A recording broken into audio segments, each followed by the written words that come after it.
Để các bạn chờ rồi, chúng ta tiếp tục theo dõi. Thử thách dùng 3 vạn tệ cải tạo căn nhà trong mơ. Tập lần trước chúng ta đã làm xong cơ bản nhà vệ sinh và mái nhà của nó. Hiện giờ bắt đầu làm bên trong nào. Đầu tiên là đổ xi măng cho nền nhà trước. Khi các bạn, đây là một phần nhỏ bổ sung cho cải tạo nhà vệ sinh của tập trước mà Hiji tải thiếu xuống, nên mình bổ sung thêm vào phần này, chắc tầm 3 phút thôi, hãy xem hết nha. Trên tường cắt đơn giản 2 hốc nhỏ. Phía vách tường này chúng tôi định làm một cái kệ tủ đa năng. Giấu vào bên trong bồn xả, đường ống nước nóng và hộp giấy vệ sinh, giúp cho không gian bên ngoài nhìn tối giản hơn. Nguyên vật liệu làm kệ tủ đều được làm theo phong cách gỗ mộc. Mấy cái tấm gỗ này đều là chúng tôi dỡ từ trên tầng 2 của căn nhà xuống. Đều là gỗ cỏ cây bao đồng hết á. Chất gỗ khá mềm, cũng không phù hợp làm nội thất hay dụng cụ gia đình cho lắm. Xem xét kỹ thì có thể làm mấy vật trang trí khá ổn.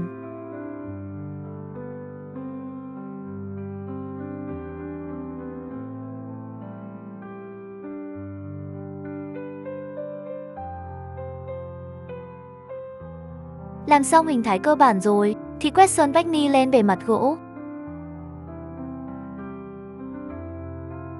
Đen ra hong cho khô là có thể bắt đầu làm kệ tủ rồi.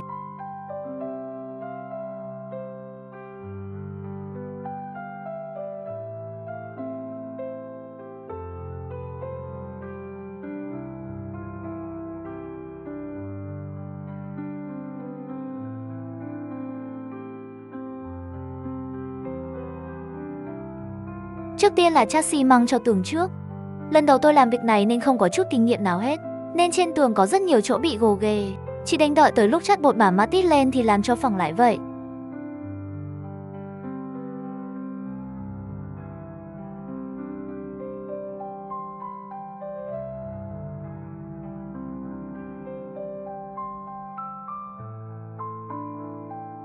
Trước sau tổng thể tôi quét lại hết 3 lần.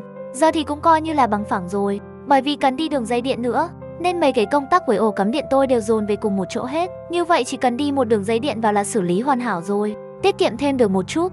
Giờ thì xử lý phần trần giá cho nhà vệ sinh. Lúc mới đầu chúng tôi định làm theo phong cách chạm khắc giống, nhưng sau một hồi ngồi sợt giá của cái đó, tận 100 tệ cho 1 mét vuông. Dù sao thì ngân sách của chúng tôi cũng có giới hạn, nên là chúng tôi tự mình làm vậy. Cái loại vừa bện vừa xoắn này đúng là giá cả siêu rẻ luôn. Tính ra chỉ bằng 1/10 mua trên mạng. Ngày trước khi còn nhỉ từng cùng ông nội đan hàng rào, cách làm của cái này cũng gần giống như vậy. Chỉ có là chắc thêm vài chỗ đan hơi khác đi thôi.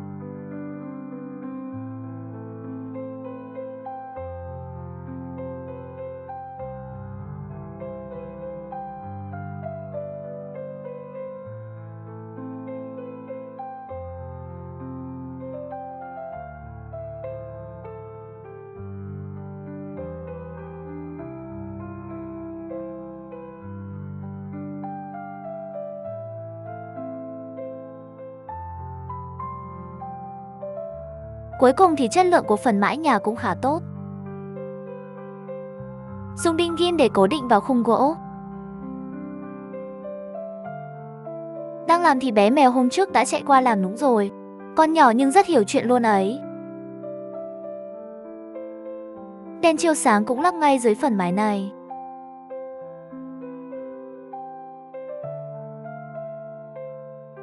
Tiếp theo chúng là lắp đặt rồi. Cái trần nhà sẽ phân thành 2 tầng. Tầng trên cùng chúng tôi dùng lớp phủ nỉ, có tác dụng chống bụi. Ngoài ra còn có tác dụng thoáng khí nữa.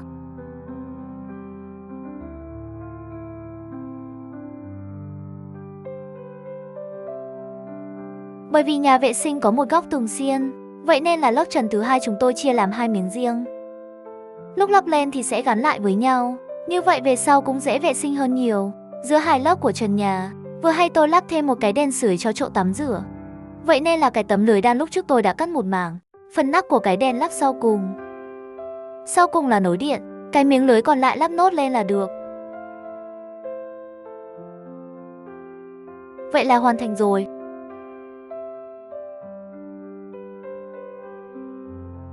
Lúc trước tôi có dỡ được một miếng gỗ từ cửa của cái tủ hỏng, cuối cùng cũng có thể dùng được. Có thể lấy làm cái cánh cửa sổ cho nhà vệ sinh được luôn ở. Tôi có mua thêm một ít hoa khô. Trước tiên là đục hình dáng của mấy bông hoa lên khúc gỗ.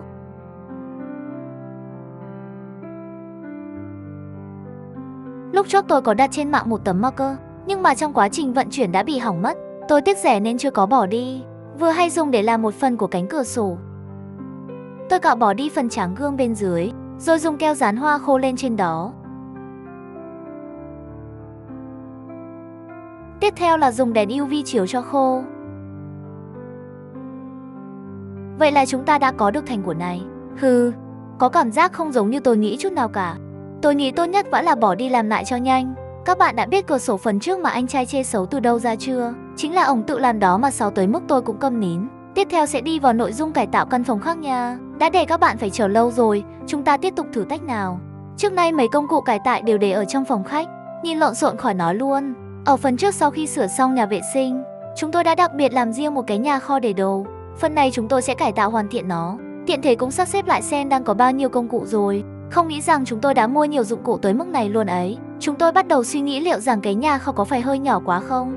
Lúc trước khi dọn dẹp chúng tôi nhận ra khay nhà có khá nhiều cát. Đều là khi mưa xong thì bị chảy xuống hết khu này, không có bị bùn đất. Vừa hay là dùng để làm phần nền cho cái nhà kho luôn.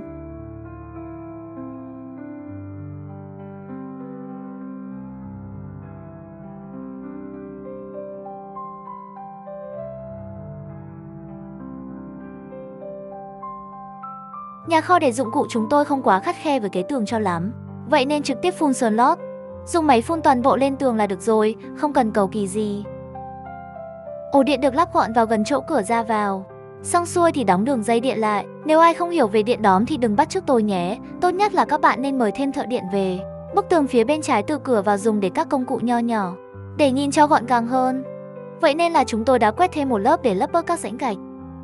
Các bạn có thể dùng bột bả matit hoặc dùng trực tiếp với xi măng. Nếu dùng xi măng thì sẽ cần quét lại một lớp sơn cho đều màu lớp sơn trước đó đã phun lên nhé. Tiện tay có thể làm thêm một cái mái che bằng gỗ. Thực ra nó cũng không có tác dụng gì đâu, tôi muốn trang trí là chính thôi ấy. Đồng bộ phong cách dùng nội thất khô với nhà vệ sinh trong phần trước mà. Làm xong thì gắn lên phía trên cùng, cố định bằng máy bắn rim.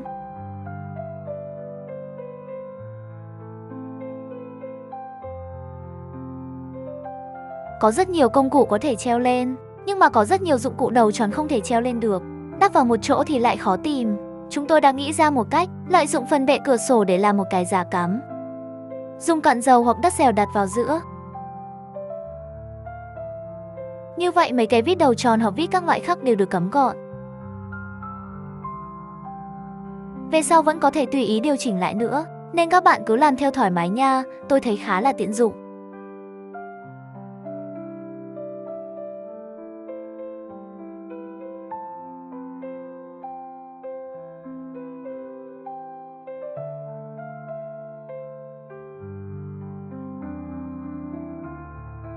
Tô vít và dao đục gỗ thì dùng các ống có hình riêng biệt. Cứ cài vào là chắc cốp không bị rơi, nhớ làm cho mịn bề mặt lại nhé. Mấy cái công cụ mới thừa ra thì cứ dùng đinh làm cố định treo lên là được.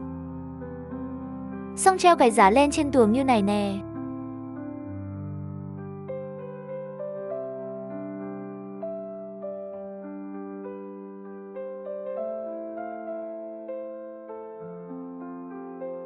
Bức tường bên cạnh tường này thì để treo nông cụ, như vậy thì tiện sử dụng nhất.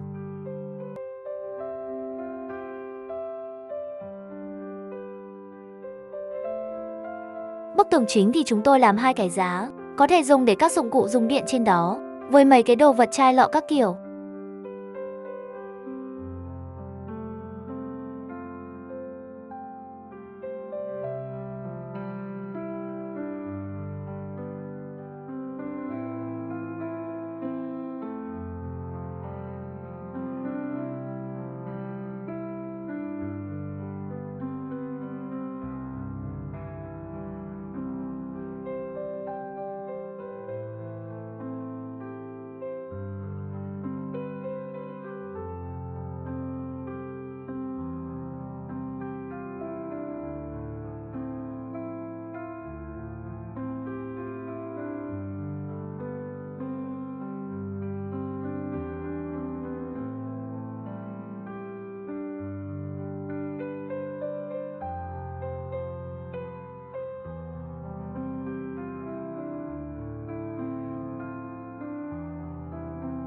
Trên tầng 2 vẫn còn một cánh cửa bên nữa, tiếp tục tháo nốt để cải tạo cái nhà kho trước.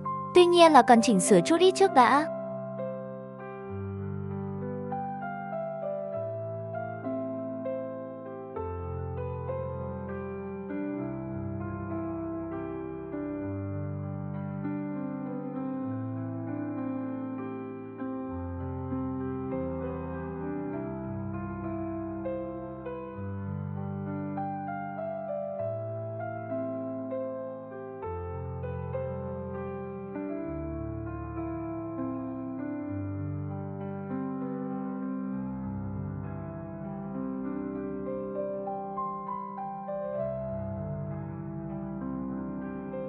Phần giữa của cánh cửa rất mỏng và cũng bị cong queo lại hết rồi, làm thành mấy tấm gỗ chắc chắn vẫn được, lúc khác cũng có thể tận dụng được.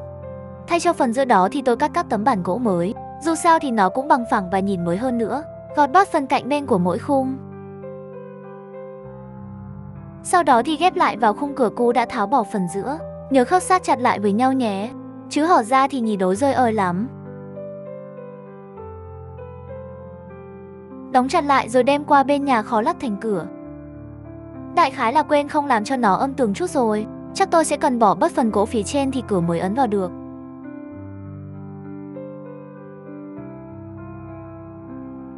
Bây giờ thì cần đóng cả bàn lề cho cửa nữa. Chúng tôi dùng đinh cố định gỗ vào tường nhà kho trước, xong thì dùng vít gắn bàn lề cửa vào miếng gỗ nhỏ đó. Gắn xong bàn lề cửa vào thanh gỗ thì cần làm thêm một bước nữa mới có thể hoàn thiện được. Hãy dùng một tấm gỗ bản khác rồi cố định nó vào phần tường tiếp giáp với cửa. Tấm gỗ sẽ che đi phần gạch của tường tạo sự thẩm mỹ hơn. Cái chốt khóa cửa này thấy còn khá ổn, nhiều năm như vậy rồi mà vẫn có thể sử dụng bình thường, nên chúng ta tận dụng lắp nó vào cánh cửa này luôn.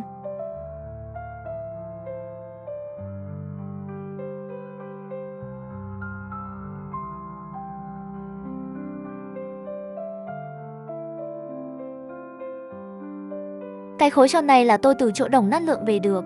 Tôi thấy nó khá là đặc biệt, nên đem về làm thành cái tay kéo cửa đơn giản.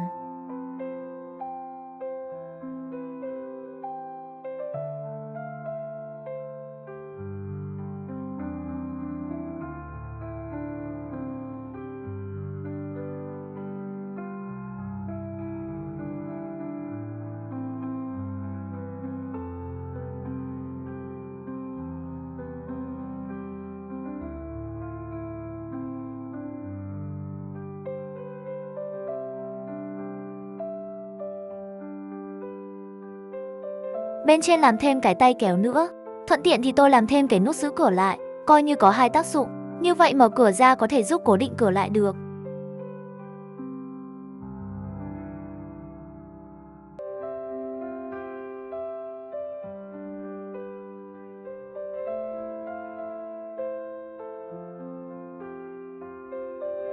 Thành công mỹ mãn rồi. Toàn bộ bên trong nhà kho cũng hoàn thiện toàn bộ. Nhìn gọn gàng ngăn nắp như này kích thích sự vui vẻ quá. Nhìn từ bên ngoài vào và nhìn từ bên trong ra. Vậy được rồi, nhà kho xin phép đóng cửa lại nhé. Sau khi xử lý xong đám công cụ dụng cụ, chúng tôi phát hiện ra vẫn còn một ít nguyên vật liệu và dụng cụ mà ở trong các phần video trước chưa có dùng tới. Hơn nữa cũng có vài thứ và chi phí chưa có liệt kê ra để trừ vào phần ngân sách. Vậy nên là phần này chúng tôi cũng trừ bù vào. Lần cải tạo này chi phí là 175,9 tệ. Ngân sách hiện tại còn lại 24.213,5 tệ. Nửa sau đây sẽ chính thức bước vào sửa chữa căn nhà chính rồi. Các bạn hãy tiếp tục xem tiếp nhé. Tiếp tục thử thách dùng 3 vạn tệ cải tạo nhà cũ ở quê nào. Căn nhà cũ này tuy rằng có 2 tầng, nhưng mà nếu muốn lên được tầng 2 lại cần phải bắc thang để leo lên. Thật sự không thuận tiện chút nào hết. Bởi vậy nên gian nhà phía sau nhà bếp chúng tôi dự tính sẽ làm một cái cầu thang để đi lên. Nguyên tắc đầu tiên vẫn là đi qua chỗ Đồng Nát xem có lượm được món hàng ngon nghẻ nào không. Chúng tôi bới ra được một đám sợi dây sắt, còn có thêm một ít đồ chơi hay nữa nhé. Trước tiên cần dọn dẹp bề mặt của căn phòng đó trước.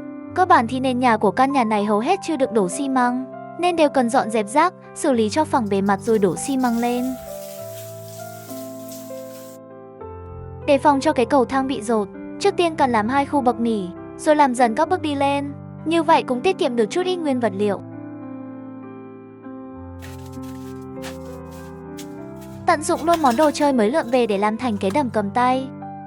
Đập cho nén chặt lại là được. Chỗ cao thì cào bớt qua chỗ thấp, làm sao cho bề mặt bằng phẳng nhất thì xây dựng mới đẹp được. Xử lý độ bằng phẳng xong thì trộn xi măng cát ngay trong này. Sau đó dàn thật đều ra toàn bộ bề mặt của gian phòng.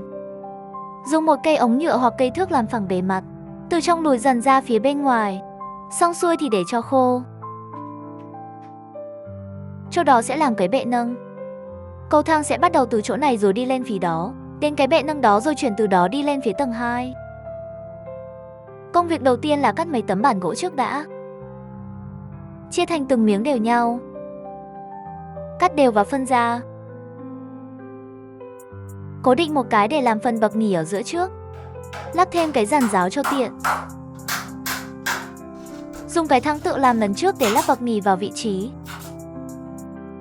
Cố định thật chắc chắn vào nhé. Cố định xong thì bớt phần gạch ở tường để sau làm phần chân. Khi đổ xi măng sẽ được cố định lại trên tường.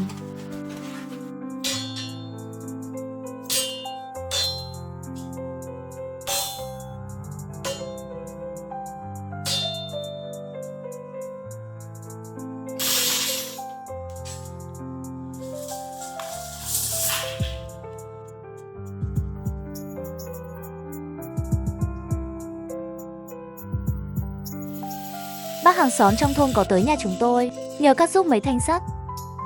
Thời gian sắp tới chuẩn bị vào mùa hái cam quýt rồi, cần khá nhiều móc kéo giỏ. Chúng tôi cũng vừa lúc mua cái máy uốn sắt thép, nên cũng thuận tiện giúp bác ấy cắt uốn mấy cái đó luôn.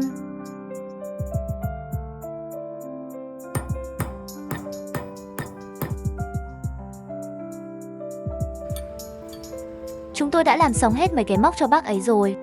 Giờ bác ấy đang sâu chúng nó lại để xách về nè.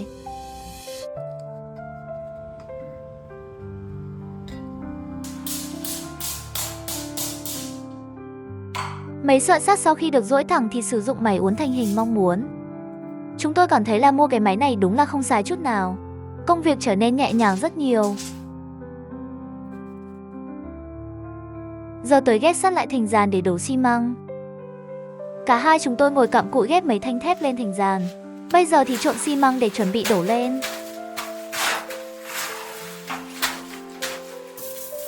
Tới qua một lần nước trước khi đổ. Hai đứa truyền nhau chậu xi măng nặng, là một lúc cũng xong.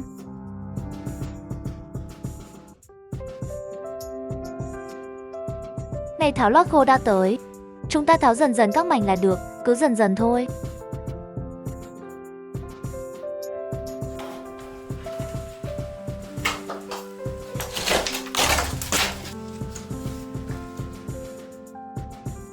Tiếp theo là cần phải làm toàn bộ mấy cái bậc thang lên xuống.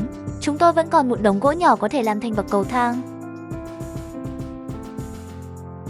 Cơ mà vẫn còn thiếu một cây gỗ dài lớn để làm cái tay chắn lan can.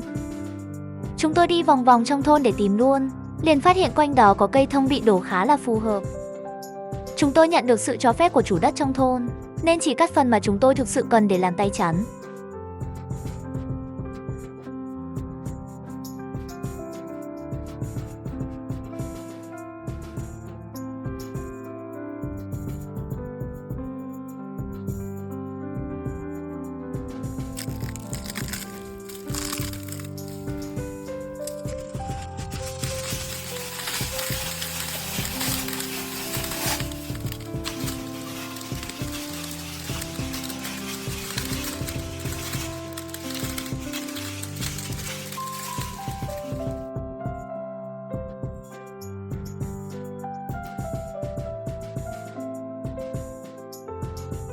Nguyên vật liệu tìm đủ hết rồi, giờ chúng tôi cũng tiện để bắt tay vào việc.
Mấy ngày nay thời tiết nắng nóng liên tục nên ảnh hưởng lớn tới tiến độ công việc.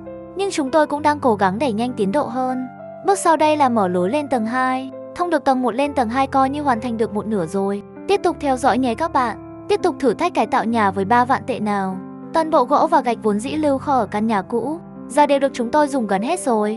Vậy nên chắc về sau cần tính toán thêm về nguyên vật liệu rồi. Vì giờ cần đi mua rồi mà.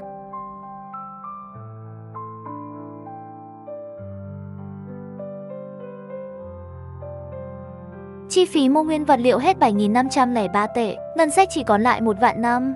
Phần tiền này có thể đối với nhiều người rất là nhỏ bé, nhưng mà đối với chúng tôi chỉ có 3 vạn cải tạo nhà mà nói, đã là một khoản vô cùng lớn rồi ấy.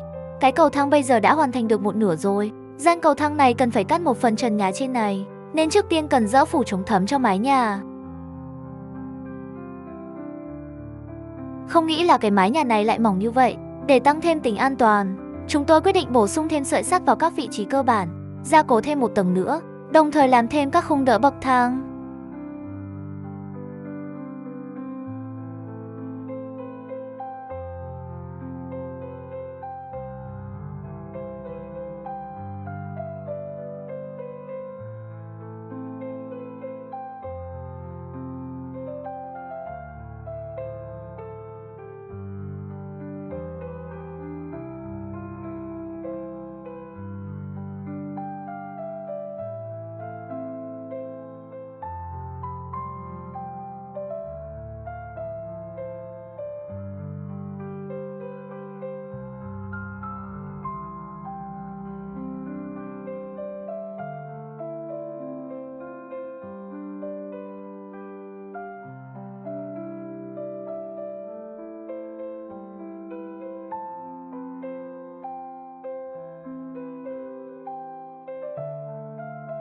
Chỗ nghỉ cầu thang lúc trước có một cái cửa sổ ở đó, giờ có chút thay đổi rồi.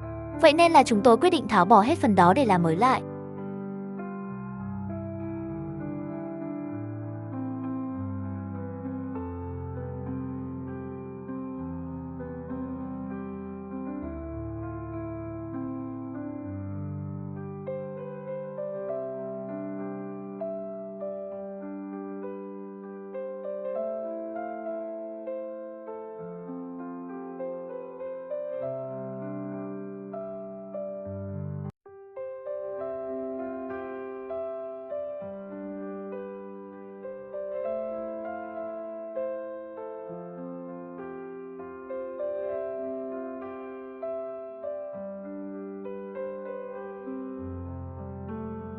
Hai tháng trước thì không có mưa nổi một giọt mưa nào. Kết quả chúng tôi vừa mới phá lối lên tầng 2 vào ngày thứ 2 thì trời mưa to như chút nước.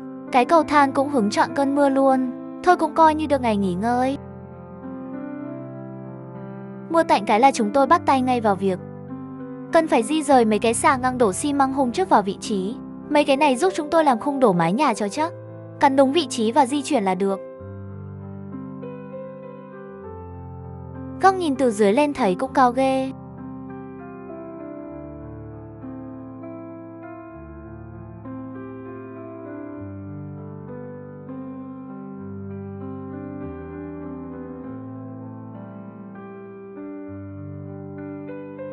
Vì cần đổ xi măng cho dầm của mái nhà, độ dài đều vượt qua 2 mét để bảo đảm được độ dài. Thời gian làm lẫn tháo bỏ mà chúng tôi mất liền 1 tuần. Thật đó, không phải vì tốc độ của chúng tôi không đủ nhanh, mà là vì xi măng khô không có nổi với độ dày đó.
Phần cơ bản của cái cầu thang đã hoàn thành rồi. Tiếp theo là chúng tôi sẽ làm cho phần mái che thành cái đình. Nhớ theo dõi tiếp nha. Tiếp tục thử thách dùng 3 vạn tệ để cải tạo lại căn nhà cũ bên sống Dương Tử nào. Vừa rồi đã sửa xong khu cầu thang, bây giờ cần phá bỏ cái tường này để làm thông với khu trên tầng 2. Phần phía trên của cầu thang, chúng tôi dự tính sẽ làm một cái hành lang nối với phần tường phía này, như vậy tránh cho việc ngày mưa đi qua lại bị ướt.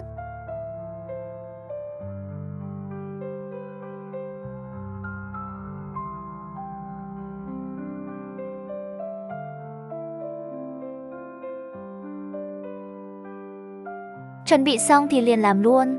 Bắt đầu thôi nào.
làm phần mái cho đình.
Ấy chắc rồi, như này không được rồi.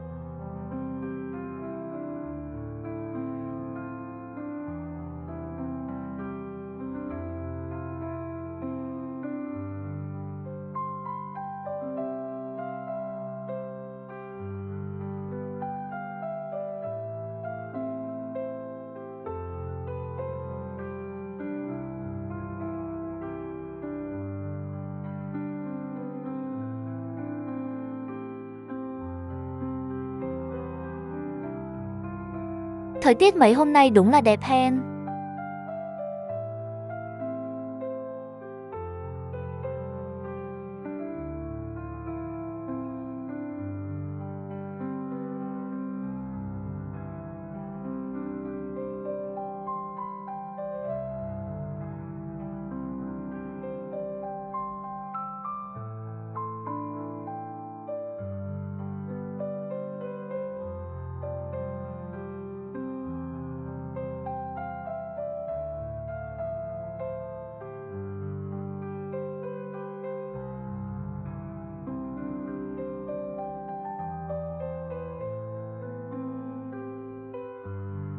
Có cái hành lang này mà tầng 2 nhìn khác đi rất nhiều.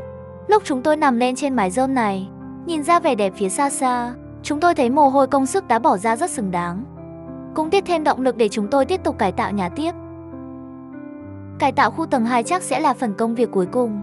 Các bạn hãy đón xem tiếp nhé.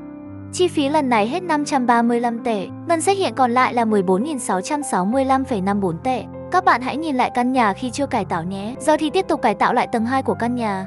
Phần mái ngói bị vỡ lúc trước ở trên mái nhà, cùng các thứ linh tinh khác cần dọn dẹp đi hết, rồi cả mấy khúc gỗ đã trải qua bao năm tháng trên này nữa. Chỉ đánh vứt qua phía sau nhà để làm củi đốt thôi. Chỉ dành hết thời gian để dọn dẹp lại trên tầng 2, cũng đã mất tận 2 ngày hôm rồi. Các khung gỗ của nhà cũng cần phải tháo bỏ để thay mới lại, phần tường cũng nứt vỡ khá nhiều. Nói là cải tạo thì không bằng nói chúng tôi xây lại luôn rồi còn gì. Tuy rằng là dựng lại, nên chúng tôi cũng quy hoạch lại một chút. Trên tầng 23 có 3 căn phòng tất cả. Chúng tôi quyết định làm thành 2 khu. Căn nhỏ làm phòng ngủ, phòng lớn làm thành gian giải trí. Căn này có 50 m² để bày biện và sắp xếp đồ, rất rộng nên hoàn toàn có thể để bàn ghế hay bàn đánh mặt trượt, rồi cả các dụng cụ tập gym, có thể để tivi với các thiết bị hát karaoke cũng được nữa. Ở giữa thì là một gian chia nhỉ. Phần này sẽ có một góc ban công. Như vậy mùa hè có thể ngồi ngắm sao trời, tinh tú. Nguyên vật liệu chúng tôi đã mua đầy đủ hết rồi, chỉ cần thêm chút công sức nữa làm hoàn thiện.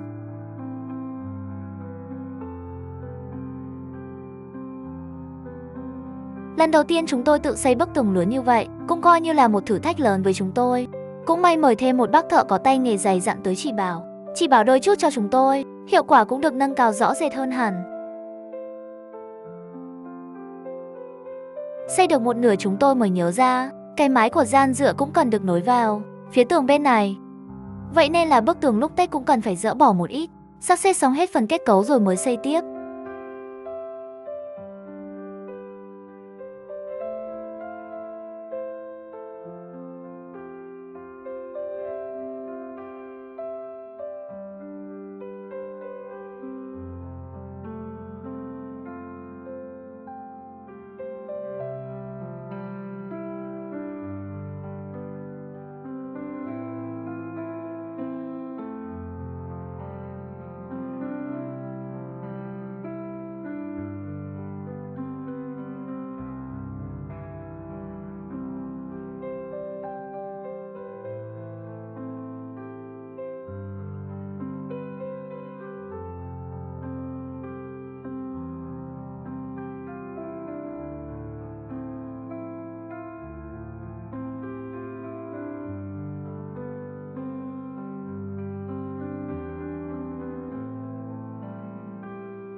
Đại khái sau khi làm được tầm 1 tuần, bức tường sau khi thêm chỗ nọ bắt chỗ kia cũng hoàn thành. Tiếp theo là chúng tôi cần xây cái gian nổ nữa, rồi làm cái cầu thang nhỏ.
Tiếp theo là lắp ráp phần mái lên rồi.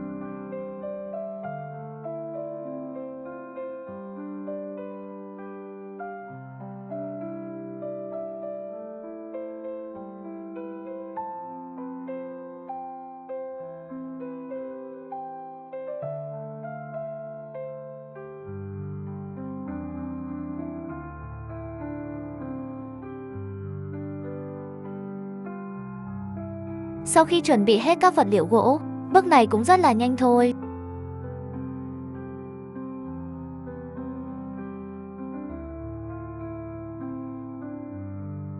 Tiếp theo là ráp mấy cái xà gỗ lên thôi, cải tạo nhà đã gần hoàn thành rồi. Thêm chút bức mực làm cái, khai công đại cát mới được.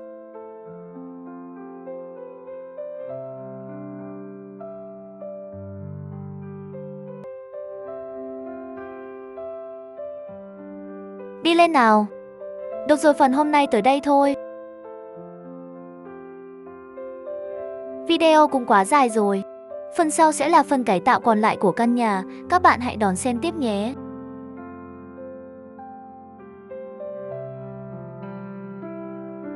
Các bạn đừng quên bấm follow Easy House, thích video và bật chuông đăng ký để nhận thông báo khi video mới lên nhé.